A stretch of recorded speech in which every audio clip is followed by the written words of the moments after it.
இப்ப நான் பிசினஸ் ஆரம்பிச்சிட்டேன். வடக்கடை இப்ப நல்லா போகுது. ஆனா நான் இப்ப பிசினஸ் பப்ளிக்கா பண்ணிக்கிட்டு இருக்கேன். இப்ப பப்ளிக்கா வடை சுட்டு விக்கிறனால தனியா நிக்கிறேன்ல, அப்ப ப்ராப்ளம் வரும். அதை எப்படி அவாய்ட் பண்ணலாம்னு உங்களுக்கு சொல்ல போறேன். கவனமா கேளுங்க. இப்பெல்லாம் ஆடை சுதந்திரம் இப்ப நல்லாவே இருக்குங்க. நினைச்சவங்க என்னென்ன மாதிரி ட்ரெஸ் வேணாலும் போடலாம். ஆனாலும் நம்மளுக்குன்னு ஒரு வரைமுறையை ஏற்படுத்திக்கிறனுங்க. இதெல்லாம் யாரும் சொல்ல வேண்டிய அவசியம்லாம் இல்லைங்க. நம்மளுக்கே தெரியணும். நம்ம இப்படித்தான் வியாபாரம் பண்ணணும்னு ஃபர்ஸ்ட் நம்ம நினைக்கணுங்க. நம்ம நினைச்சாதான் செயல்படுத்த முடியும். இப்ப நான் வடை சுட்டு வித்துக்கிட்டு இருக்கேன். இப்ப இந்த லெக்கில் நான் மாடர்ன் ட்ரெஸ் போட்டுக்கிட்டு நல்லா முடிய விரிச்சு போட்டுக்கிட்டு பூ வச்சுக்கிட்டு நிக்க முடியுமா? சொல்லுங்க பாப்போம். ஒருத்தவங்களை பார்த்து கவர்ற மாதிரி ட்ரெஸ் எல்லாம் போடக்கூடாதுங்க. கவர்ச்சியெல்லாம் இருக்கவே கூடாது. பிசினஸ்ன்றத நம்ம ஃபர்ஸ்ட் ஒழுங்கா இருக்கணும். இந்த மாதிரி அட்ராக்டிவான ட்ரெஸ், ஜுவல்லர்ஸ், பூவெல்லாம் வச்சோம்னா பிரச்சனை நம்மளை தேடி வருங்க. இப்ப என்னையவே எடுத்துக்கிறீங்களேன். இப்ப வடை வியாபாரம் பண்ண வரும்போது எங்க வீட்டுல இருக்கிற சேலையிலேயே கொஞ்சம் கொஞ்சம் நல்லா இருக்கும்ல, அந்த மாதிரி இருக்கிற சேலையை தான் கட்டிக்கிட்டு வருவேன்.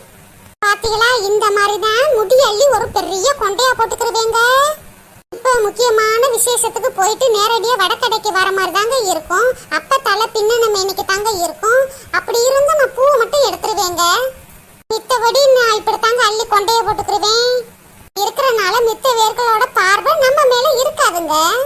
இப்படி இருந்தா தான் பிசினஸ் பண்றப்ப பிரச்சனையே வராது. நம்ம உண்டு நம்ம வேலை உண்டுன்னு பார்த்துட்டு நம்ம வாட்டுக்கு போய்கிட்டே இருக்கலாம்.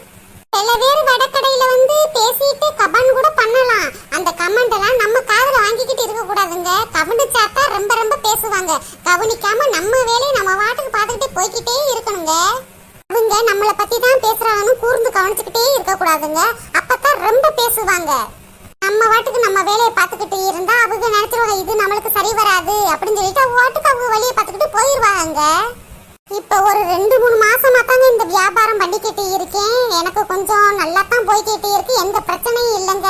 என் வேலை உண்டு நான் உண்டுன்னு இருக்கிறதுனால ஸ்மூத்தா போய்கிட்டு இருக்கு. மற்றவங்களும் எனக்கு பிரச்சனை கொடுத்தது இல்லை. நானும் எந்த பிரச்சனைக்கு போக மாட்டேங்க. என் வேலை எது? வடை வியாபாரம் பண்றது. அதை மட்டும் சிறப்பா செஞ்சுக்கிட்டு நான் பாட்டு போய்கிட்டு இருக்கேங்க. இதெல்லாம் எதுக்கு நான் உங்ககிட்ட சொல்லிக்கிட்டு இருக்கேன்னா, நீங்களும் வீட்டுல இருந்து ஏதாச்சும் சின்ன சின்ன பொருட்கள் விற்பனை பண்ணி நீங்களும் பெரிய ஆள் ஆகணும் தான் சொல்லிக்கிட்டு இருக்கேன். பெண்கள்னா வீட்டுல இருந்து சமைச்சுக்கிட்டு திங்கிறது தூங்குறது மட்டும் வாழ்க்கை இல்லைங்க. நம்ம கையிலேயும் 4 காசு இருக்கணும். அதுக்கு கடுமையா உழைக்கணுங்க. இன்னும் என் கடையில என்னென்ன இம்ப்ரூவ்மெண்ட் பண்ணேன்னு அடுத்தடுத்த வீடியோல சொல்றேங்க. கவனமா கேளுங்க. மறக்காம சப்ஸ்கிரைப் பண்ணுங்க, லைக் பண்ணுங்க. பாய்.